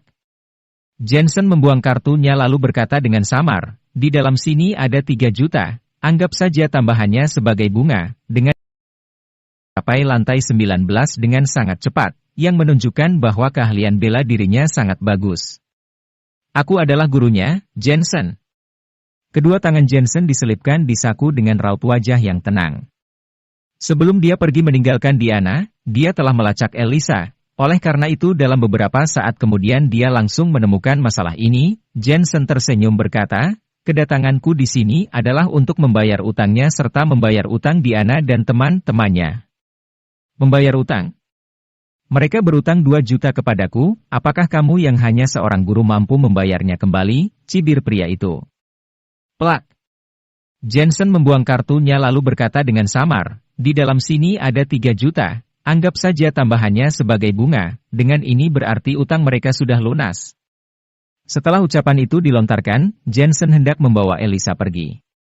Pria itu jelas tidak menyangka kalau Jensen benar-benar sanggup membayar utang itu kembali ditambah lagi sangat cepat. Tetapi mana mungkin dia bisa membiarkan Elisa pergi begitu saja? Perlu diketahui kalau dia sudah mengincar Elisa demi melakukan beberapa hal untuknya. Teman, grup Feixiong kami tidak bisa menerima orang yang datang dan pergi begitu saja. Pria itu beranjak berdiri kemudian berkata dengan nada suara yang dingin, aku peringatkan kamu ya. Ini adalah masalah yang paling tidak ingin kamu ikut campur. Sekarang pergi. Aku bisa saja mengabaikan masalah kamu menerobos ke sini. Kalau tidak, kamu akan menyesalinya. Pak Jensen, tolong bantu aku. Mendengar ucapan ini, seketika Elisa langsung takut Jensen akan mencampakkannya. Jensen terkekeh dan kemudian menoleh untuk melihat pria itu. Uangnya sudah aku berikan, kalau kamu menggangguku lagi, aku pikir kamulah yang akan menyesal. Episode 208. Sepertinya tidak ada yang perlu dibicarakan lagi, seseorang cepat singkirkan dia. Pria berwajah simetris itu tidak kuasa menahan tawa, seorang guru lokal berani menjadi sombong di sini. Tak lama kemudian dia melambaikan tangannya dan masuklah sejumlah besar preman berpakaian hitam dari pintu depan. Semuanya berotot dan berbadan kekar serta tampang wajah mereka yang haus darah. Selain itu beberapa preman adalah orang luar yang mengikuti grup Feixiong dan mereka semua adalah orang putus asa yang direkrut oleh grup Feixiong. Pak Jensen. Melihat pemandangan ini, kedua kaki Elisa terasa lemas. Dia begitu mengatakan sesuatu, tapi Jensen sudah berjalan ke depan dan Elisa dapat melihat gurunya terkekeh dengan tatapan seperti itu yang sebenarnya agak meremehkan. Di saat seperti ini dia masih bisa tertawa? Dan meremehkan? Apakah Pak Jensen ini masih tidak tahu sekarang ini sedang berada di mana? Plak. Jensen meluncurkan tinjunya, baginya preman berpakaian hitam ini hanyalah para junior peringkat kuning. Kekuatan mereka benar-benar tidak pantas dilirik. Selain itu, Jensen memiliki keunggulan dalam kekuatan internalnya hanya saja kelemahannya adalah pengalaman bertarungnya lemah, tetapi selama beberapa waktu ini, dia telah banyak bertarung dengan orang-orang, dan lambat laun pengalamannya telah terkumpul. Hanya melihat dia berjalan santai seperti berjalan di lapangan, Jensen telah melihat semua gerakan pria berpakaian hitam.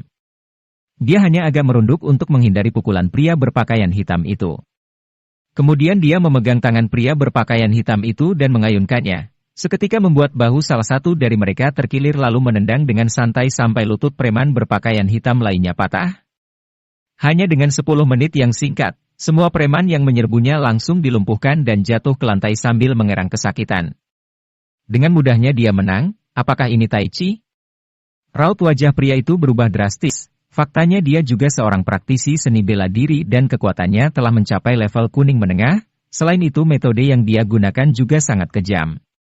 Di tangannya sendiri sudah ada 50 nyawa yang melayang, tapi begitu berhadapan dengan Jensen, dia masih memiliki perasaan kosong seperti melihat laut.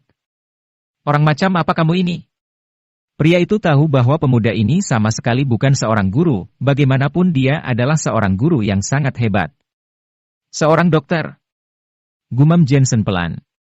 Omong kosong. Pria itu langsung memaki, di dunia ini juga tidak ada dokter yang begitu kuat.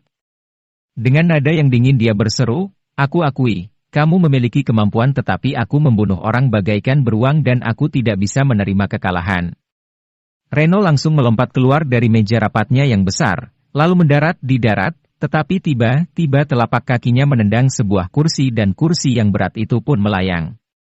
Tendangan itu sangat mengerikan, kekuatannya tampak telah mencapai ratusan kilogram. Melihat kursi yang berat berterbangan, Jensen hanya menggelengkan kepalanya dengan enggan, lalu berkata dengan pelan, "Angin sepoi-sepoi." Dengan cepat Jensen menangkap kursi yang berat itu seolah dia tengah memegang semangka. Kemudian seperti ular, dia memutar dan mendorong kursi yang berat itu ke arah yang berlawanan, lalu kursi yang berat itu terbang kembali ke arah pria itu dengan kecepatan yang meningkat pesat. Buk! Pria itu menendang keluar dan mematahkan kursi berat itu. Kekuatannya yang begitu kuat membuat dirinya terpental ke belakang dan menghantam meja rapat yang ada di belakangnya.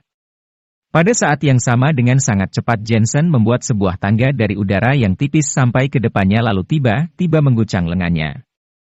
Ah! Wajah pria itu pucat pasi karena kesakitan, lengan kirinya yang dulu terluka, terasa sakit lagi padahal tidak terkena kekuatan apapun. Entah apakah pemuda ini sengaja atau tidak sengaja tapi dia telah mengenai titik fatalnya hanya dengan satu gerakan saja. Kemudian dia menggunakan tangannya yang tengah dia tutup dari udara yang tipis sampai ke depannya lalu tiba-tiba mengguncang lengannya. Ah!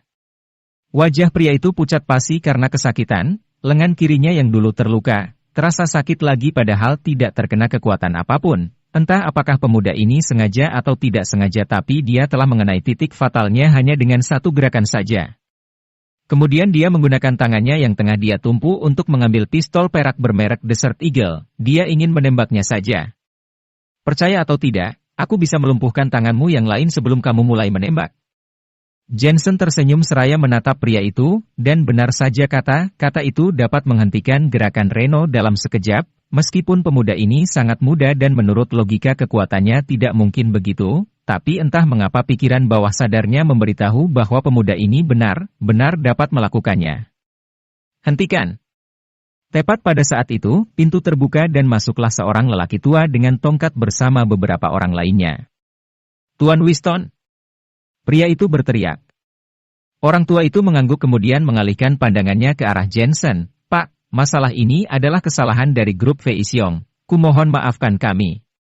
"Apa?" Raut wajah Reno berubah drastis. Dia mengira kedatangan tuannya ke sini adalah untuk menyelamatkan dirinya, tapi tidak disangka dia malah mengaku salah kepada guru sialan ini. "Saya tidak suka menimbulkan masalah. Jika menurut kalian masalah ini sudah berakhir, saya rasa itu sudah cukup." Jensen terkekeh. "Tentu saja." Orang tua itu mengangguk lagi. Sepertinya walaupun sudah berumur tetapi dia masih memiliki kekuatan kelas atas, dengan nada yang datar dia berkata, "Masalah ini sudah selesai, seseorang tolong keluarkan bukti tertulis yang ditandatangani oleh Elisa dan berikan kepada Tuan Jensen ini." Segera, seorang pria berbaju hitam mengeluarkan beberapa kwitansi. Di sisi lain Elisa yang melihat pemandangan ini langsung merasa senang, dengan cepat dia menyimpan kwitansi miliknya. "Terima kasih. Uang telah saya kembalikan jadi dengan ini murid-murid saya sudah tidak ada hubungannya lagi dengan grup Fei Xiong kalian." Melihat masalah ini berhasil diselesaikan, Jensen langsung membawa Elisa pergi. Tetapi ketika dia berjalan ke gerbang, setelah satu langkah seketika dia tersentak tertawa, "Aku tidak suka menimbulkan masalah, tetapi aku juga tidak takut pada masalah." Setelah ucapan itu dilontarkan, tak lama kemudian dia dan Elisa menghilang di koridor. Di dalam aula, semua orang terdiam, ucapan Jensen barusan membuat mereka bergidik ngeri. Mereka semua juga tahu bahwa ini adalah ancaman. Plak! Pada saat yang sama, seorang pria bergegas keluar dari ruangan sebelah itu, dia adalah Ervan, dengan wajahnya yang penuh rasa terkejut, ternyata Jensen, apakah seni bela dirinya sebaik itu? Tidak diragukan lagi, Ervan juga ketakutan. Bagaimanapun, dia tahu latar belakang grup Fei Xiong ini. Konon katanya setelah pertempuran Timur Tengah ia kembali dengan hidup. Richard telah menguasai beberapa bagian di Pulau Hong Kong, dan tidak ada seorang pun di Pulau Hong Kong yang dapat menaklukkan mereka. Namun, hanya seorang Jensen sudah dapat menekan grup Fei Xiong sampai mereka tidak dapat berkutik lagi. Ini terlalu aneh. "Tuan, itu hanya seorang bocah, untuk apa takut dengannya?" dia berani datang ke sini lantas seharusnya kita juga berani untuk tidak membiarkan dia keluar dari sini. Seru Reno dengan kesal sambil membelai lengan kirinya yang terluka kemudian dengan tak berdaya duduk di kursi. Benar, dia hanya seorang dokter kecil. Memang kenapa kalau dia bisa melakukan beberapa seni bela diri, bukankah kalian grup Feixiong adalah kelompok antar provinsi yang besar? Seharusnya mudah jika kalian ingin membunuh dia. Ervan juga menimpali, melihat Jensen bukan orang biasa, hatinya merasa sangat tidak nyaman. Bagaimanapun, belum lama ini dia telah menggunakan banyak uang untuk mengundang Dr. Genius Kennedy membuka klinik, dan kini dia telah diusir serta klinik aula rakyatnya sudah ditutup. Dia tahu bahwa Jensen yang mengalahkannya tetapi Ervan menolak untuk percaya kalau Jensen benar-benar hebat. Direktur Ervan, ini adalah masalah internal perusahaan kita dapat menyelesaikannya sendiri, kamu bisa pergi dulu dari sini. Orang tua itu tiba-tiba berseru kepada Ervan. Ervan tersenyum canggung kemudian pergi dengan pasrah. Sebenarnya dia sangat ingin tahu taktik apa yang akan digunakan grup Feixiong selanjutnya untuk menghadapi Jensen. Pria ini, sepertinya tidak sesederhana itu. Begitu Ervan pergi, tuannya duduk dan menutup matanya sedikit lalu mengeluarkan botol tembakau untuk merokok. Seorang pria di sebelah lelaki tua itu menemukan sebuah remote control di lantai kemudian langsung menyalakan TV di dinding. Setelah terus-menerus mencari, pada akhirnya dia menemukan sebuah siaran di salah satu stasiun TV. Hanya terlihat stasiun TV itu menyiarkan berita kemarin tentang Aula Xinglin. Pengobatan tradisional telah menunjukkan kekuatan sihirnya lagi. Aula Xinglin mengandalkan seni bela diri untuk menyembuhkan masalah yang tidak dapat dipecahkan oleh pengobatan barat. Saya mendengar bahwa Dr. Jensen dari Aula Xinglin adalah dokter yang bertanggung jawab atas insiden kolera di RS Rakyat. Kota Asmenia memiliki Dr. Jensen adalah berkah bagi semua orang. Masyarakat telah memberikan tanggapan yang baik terhadap Aula Xinglin dan saat ini Aula Xinglin telah menjadi bintang di kota Asmenia. 209. Reno masih tidak percaya, lantas kenapa? Saya bisa membakar Aula Xinglin hanya dengan satu api. Reno, Dr. Jensen ini bukan sekedar dokter biasa, dia mengenal banyak orang besar, dari pemimpin tertinggi di kota Asmenia juga banyak bangsawan kaya. Aku dengar dia juga dekat dengan Tuan Markus. Sedangkan kita grup Feixiong hanya orang luar, jika Tuan Markus menargetkan kita lantas bisnis kita akan lebih sulit dikembangkan. Membakar Aula Xinglin memang mudah tapi yang menjadi masalah adalah tindak selanjutnya. Orang tua itu membuka matanya perlahan. Seorang dokter kecil ternyata bisa memiliki koneksi yang begitu luas. Akhirnya Reno tahu kalau Jensen tidak baik untuk disinggung. Pantas saja pria ini berani masuk ke sini sendirian bahkan datang dengan 100% keyakinan. Dia benar-benar sulit dihadapi, maka daripada itu, bukan karena dia yang menyinggung kita, tapi kita tidak bisa sembarangan menyinggung dia. Orang tua itu mengangguk kemudian menambahkan, terlebih lagi, industri kita sudah tidak bercahaya lagi, jika masalah ini diperbesar lantas kita lah yang akan menderita, Tuan Jensen ini memahami hal ini maka itu kita tidak boleh bertindak sembrono. Hanya saja, apakah kita harus membiarkan Elisa pergi begitu saja? Dia senilai puluhan juta yuan, selama dia bisa meretas jaringan pertahanan asing, banyak uang yang dapat mengalir ke rekening kita. Reno masih enggan melepaskan.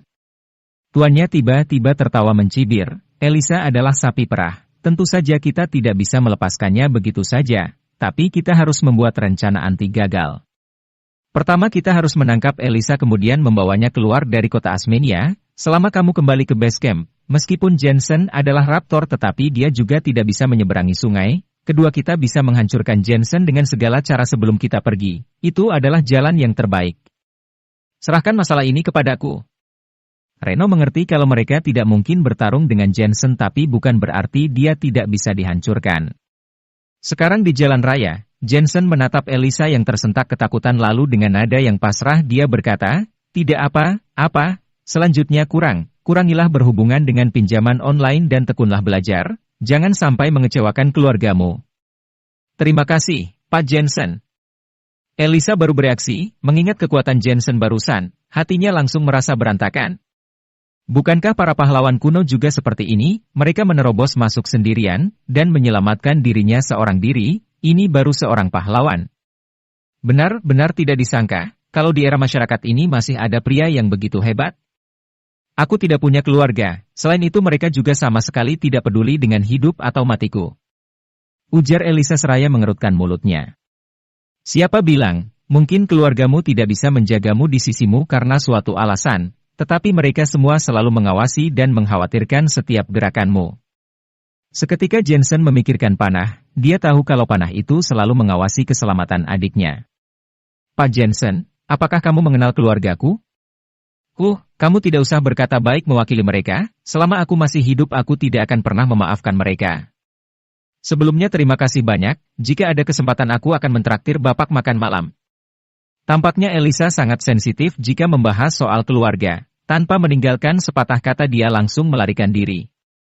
Melihat Elisa yang pemberontak, Jensen hanya bisa menggelengkan kepalanya dengan pasrah, tapi akhirnya dia telah berhasil menyelesaikan tugas dari panah itu. Grup. Pada saat yang sama, perut Jensen keroncongan, di pagi hari dia memulai klinik gratis kemudian langsung pergi membantu Elisa, sampai sekarang masih belum makan siang. Melihat ke belakang, pas sekali dia melihat sebuah toko mie kerang yang sudah dia kenal. Setelah dipikir sudah lama juga dia tidak memakan mie kerang kemudian Jensen bergegas masuk, bos, 1 porsi mie kerang. Pedas tidak?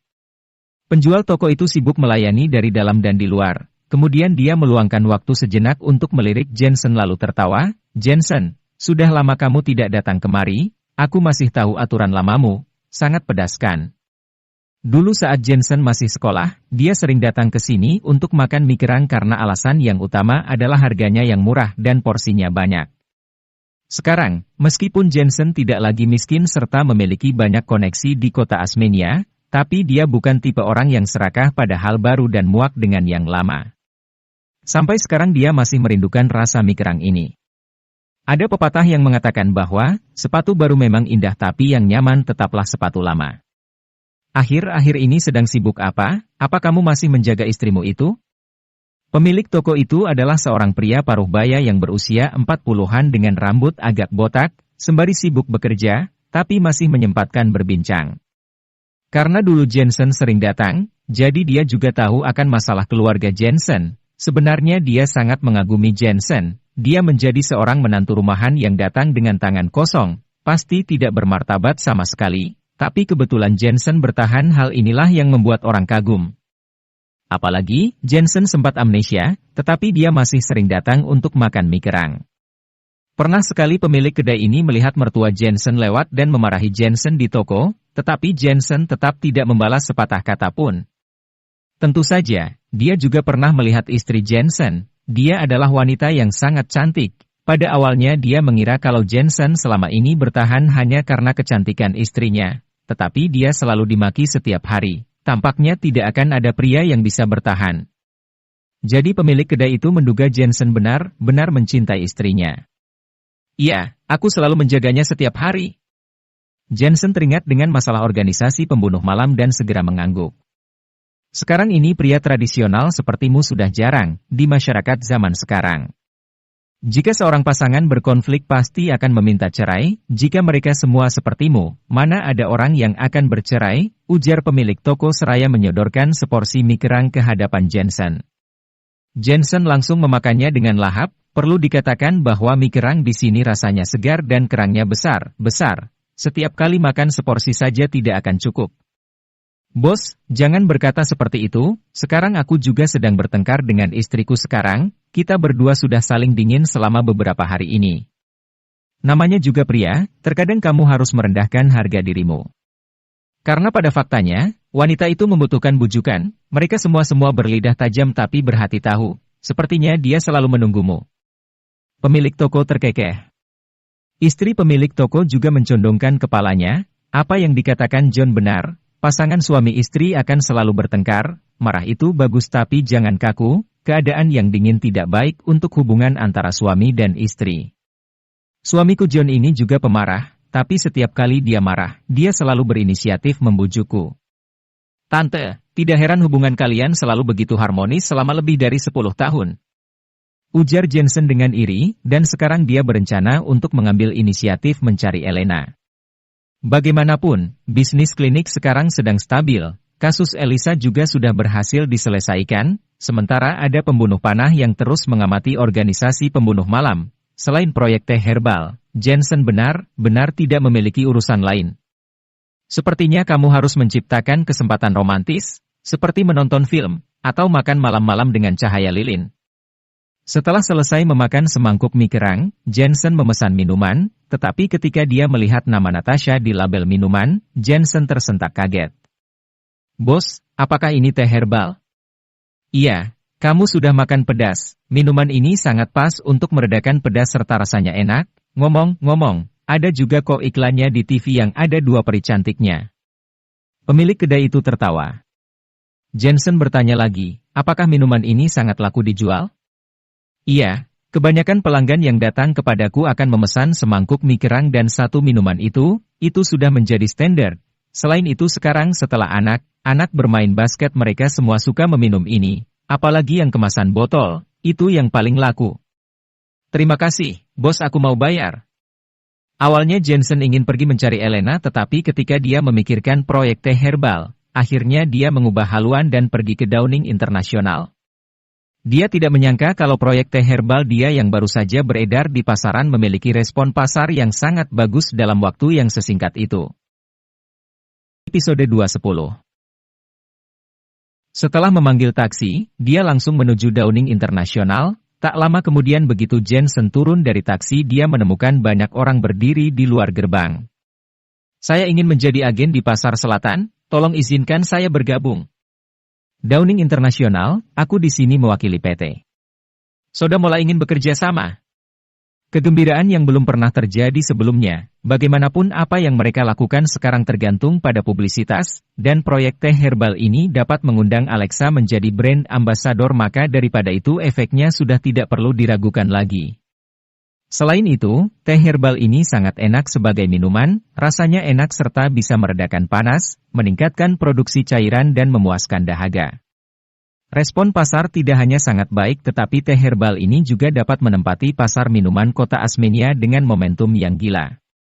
Dan semua agen yang melihat keadaan ini langsung bergegas mengaturnya di kota mereka sendiri terlebih dahulu. Hanya dengan begitu sejumlah besar agen dapat muncul di pasaran. Tampaknya dengan begini tidak sulit untuk menempati pasar kota Asmenia. Selain itu, saat ini teh herbal ini juga sudah memiliki tanda akan berkembang keluar dari provinsi. Diam-diam Jensen sangat puas, lalu dia berjalan ke depan gerbang. Petugas keamanan gerbang yang sudah mengenal Jensen langsung menyapa dengan penuh hormat, Pak Jensen silahkan masuk. Segerombol orang berdesakan masuk, akan tetapi Jensen dapat berjalan masuk dengan mulus. Ada apa ini? Kami sudah menunggu hampir sepanjang hari, dan kami harus mendaftar serta mengatur tim penjual agar menerima kami, tapi kenapa orang itu malah bisa masuk dengan begitu mudahnya? Ini tidak adil. Betul, aku ingin melihat Direktur Natasha. Banyak orang yang melihat Jensen masuk dengan mulus langsung memberi tatapan tidak puas. Dia adalah presiden tertinggi di Downing International, Presiden Jensen. Ucapan penjaga keamanan membuat banyak orang tidak bisa berkata-kata, bahkan merasa lebih kesal. Kalau saja dari awal mereka tahu bahwa pemuda itu adalah bosnya lantas mereka semua akan menjamu pemuda itu sebelum dia masuk. Setelah Jensen memasuki lobi, dia menemukan bahwa lobi juga tengah ramai. Meja resepsionis di depan sudah dipenuhi dengan banyak orang, dan ada banyak anak muda yang tengah duduk sembari minum minuman mereka, merokok, ataupun sekedar mencari udara segar. Jika melihat pakaian mereka dan kunci mobil yang dilemparkan di atas meja, sekilas sudah dapat mengetahui bahwa mereka bukanlah orang kecil. Ini namanya minuman Downing International, rasanya sangat enak. Tetapi, bukankah sikap Downing International terlalu angkuh sampai menyuruh kita menunggu? Seru seorang pria muda yang mengenakan kemeja dan rambut berminyak seraya tertawa. Cih, ini hanya sebuah perusahaan kecil saja, aku juga bisa mematikannya dalam hitungan menit. Di sebelahnya duduk seorang pemuda yang tengah bermain dengan ponselnya, ekspresi wajahnya tampak sombong. Dale, jangan sembarangan bicara, ini adalah perusahaan Dewiku, aku masih menunggu dia untuk membelinya kemudian sampai pada saatnya aku akan menjadi bos dan Dewiku akan menemaniku setiap harinya. Dengan membayangkannya saja aku sudah merasa riang, haha. Pemuda lainnya menimpali, dan dia adalah tuan keempat di kota Asmenia, Tom Chester. Jelas, orang-orang yang bisa bermain dengannya adalah generasi kedua yang kaya atau ahli waris utama, mereka semua bukanlah orang kecil. Tom, aku sedang tidak membicarakan kamu, dengan kekayaanmu, wanita cantik macam apa yang tidak bisa kamu miliki, tapi kamu malah menatap Natasha itu, atau begini saja, besok malam aku akan mengendarai kapal pesiar ke laut dan membawa semua model selebriti, terserah kamu tinggal pilih mau yang mana. Seorang bangsawan kaya tertawa terbahak-bahak. Dasar cabul, beberapa wanita kotor itu tidak ada artinya sama sekali. Hanya perempuanku Natasha yang berkualitas, ujar Tom dengan nada yang meremehkan. Oh, masih Natasha nih, bahkan burung orang lain tidak berkicau untukmu, kamu ini terlalu banyak berhayal hehe. Sepertinya Tuan Tom kita gagal mendapatkan gadis impiannya. Jika hal seperti ini terdengar sampai luar pasti akan menjadi berita besar kota Asmenia. Semua bangsawan generasi kedua lainnya mencemooh. Apakah yang mudah dikejar dapat masuk ke mata Tom Chester? Tom masih percaya pada visinya sendiri, dengan nada yang sombong dia menambahkan, tunggu saja, cepat atau lambat aku akan menjadi pemegang saham terbesar di Downing International ini, begitu Natasha melihatku dia akan memanggilku dengan sebutan Presiden Tom. Ketika dia berbicara, tiba-tiba dia melihat Jensen yang terdiam dengan kedua tangan di dalam saku, tahu dia berseru, kamu lagi. Dari tadi Jensen telah mendengarkan obrolan mereka, dalam hati Jensen penuh dengan penghinaan terhadap generasi kedua kaya yang menganggur dan membosankan ini kemudian Jensen tertawa, oh, ternyata Tuan Tom, kenapa? Diusir lagi. Jensen, kamu jangan terlalu sombong. Begitu dia mendengar tiga kata itu seketika suasana hati Tom dalam sekejap menjadi buruk. Setiap kali dia ingin mencari Natasha alhasil dia selalu dihentikan di lantai pertama. Sementara Jensen selalu bisa naik dengan mulus. Tuan Tom, siapa bocah ini? Dia terlihat gila. Semua bangsawan generasi kedua itu melihat Jensen berbicara balik kepada Tuan Tom, tapi hanya mengenakan pakaian biasa langsung memberikannya tatapan penuh penghinaan. Dalam semenit juga bocah desa seperti ini juga bisa mereka matikan. Apakah bocah ini adalah anak dari keluarga yang bangkrut? Dandanannya saja tidak sampai 10.000 yuan, benar-benar sialan yang membuat mataku buta. Satu demi satu dari mereka mulai tertawa. Dibela seperti itu, suasana hati Tom merasa sedikit lebih baik. Kemudian dia memberikan Jensen tatapan yang jijik. Jensen, percaya atau tidak? Besok aku akan langsung menjadi presiden di Downing International dan sampai saat itu tiba kamu bahkan tidak akan bisa masuk ke gerbang depan. Ucapanmu besar sekali. Namun, aku Jensen tetap tidak percaya. Jensen tertawa. Masih berani gila dia, Tuan Tom cepat panggil Presiden Downing International dan beli semua sahamnya. Aku ini sangat benci dengan orang yang terpaksa berpura-pura di depanku, Tuan Tom jika uangmu tidak cukup kamu bisa memintanya kepadaku, dalam hitungan menit aku akan mentransfer puluhan juta yuan langsung ke rekeningmu. Semua bangsawan itu merasa tidak senang, bahkan ada beberapa dari mereka yang pergi ke meja resepsionis untuk menanyakan nomor telepon presiden perusahaan Downing International. Apakah kalian mencari Presiden Jensen? Seorang wanita di meja resepsionis tidak bisa berkata-kata. Bukankah beberapa orang ini datang untuk membicarakan bisnis lantas untuk apa mereka ribut-ribut? Apakah tidak lihat kalau mereka sedang sibuk? Namun, mau bagaimanapun resepsionis ini juga tahu kalau dia tidak boleh menyinggung orang-orang ini. Tuan Jensen? Masa bodoh, cepat beri aku nomor teleponnya. Aku ingin membeli Downing International, apakah kamu melihat bocah nakal di sana? Aku ingin mulai hari ini dia bahkan tidak bisa masuk ke gerbang. Seorang bangsawan itu berteriak seraya memandang Jensen dengan lebih provokatif. Hahaha. Sementara yang lainnya tertawa terbahak-bahak. Di mata mereka Jensen adalah seorang pecundang miskin, tetapi dia adalah pecundang miskin dengan mulut yang tajam, permainan ini akan sangat menyenangkan. Apalagi mereka merasa prihatin atas ketidaktahuan Jensen, pecundang malang ini sama sekali tidak tahu orang seperti apa yang telah dirinya singgung. Tom bahkan berjalan menghampiri Jensen, sambil mengangkat dagunya dia berujar, Dr. Jensen, mulai hari ini aku adalah presiden dari perusahaan ini. Jika kamu kehilangan pekerjaan aku tidak akan keberatan untuk mengundangmu bekerja dan membersihkan toilet untukku. Apa kamu yakin Downing International akan menjualnya? Tanya Jensen. Omong kosong, apa kamu tidak melihat siapa aku? Tom dengan bangga membusungkan dadanya. Tuan muda, jika kalian mencari Presiden Jensen, dialah orangnya. Namun, kalimat selanjutnya yang dilontarkan oleh resepsionis itu langsung membuat senyum para bangsawan itu kaku, raut wajah mereka seperti habis ditampar. Maaf, kamu masih belum bisa membeli Downing Internasional? Tunggu saja di lantai pertama baik. Jensen berjalan menuju lift dengan kedua tangannya masih diselipkan dalam saku celananya. Tom beserta teman-temannya merasa sangat bodoh. Tuan Tom, dia presiden perusahaan ini? Sial, kita sudah dimainkan. Selanjutnya, semua bangsawan itu pun murka, bukan karena Jensen yang ternyata presiden dari Downing Internasional, tetapi karena mereka merasa seperti habis ditampar di wajah. Tidak heran kenapa kamu begitu sombong. Ternyata kamu adalah presiden dari perusahaan yang rusak ini, dasar bajingan sombong. Satu grupmu saja tidak terhitung sebuah perusahaan, dalam hitungan menit aku bisa membunuhmu juga. Dale, bukankah kamu seorang pejabat di pemerintahan? Cepat lakukan sesuatu dan bunuh dia. Ya, kita tidak bisa menelan penghinaan semacam ini. Semua bangsawan itu berkata demikian sambil menatap ke arah pemuda yang berlagak seperti raja itu.